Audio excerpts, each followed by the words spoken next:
This week is National Police Week. It's a great opportunity for all of us to say a big thank you to the 780,000 law enforcement officers across the country for their sacrifices. You know, every day they put on a badge and answer the call of those of us in need. And they literally run toward danger while the rest of us have the luxury to run away. It's also an occasion for us to remember those who made the ultimate sacrifice.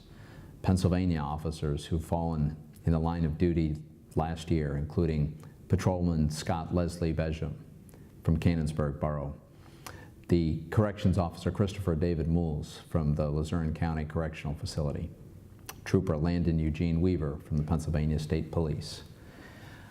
I've made it a priority to do what I can to protect and serve our law enforcement officers who protect us and serve the rest of us every day. And I want to mention one effort in particular, my LifeSaving Gear for Police Act. This is important legislation. It allows our local law enforcement officers to obtain the federal gear they need, the defensive gear that is leftover surplus military equipment that they can use to protect themselves and the public.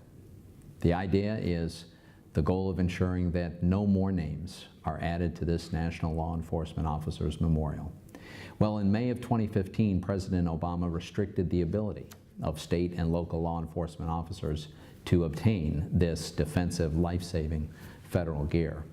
The restrictions were based on this false narrative of police as the source of unrest and violence, as opposed to the truth, which is that they're the brave defense against it.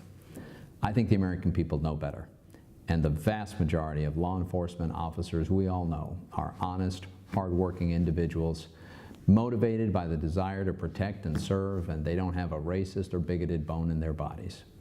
Well, my Life-Saving Gear for Police Act reverses the Obama administration's flawed policy and orders the federal government to return the gear that it has seized from state and local police. It's based on the simple principle that our police should be at least as well equipped as the criminals and terrorists who attack them.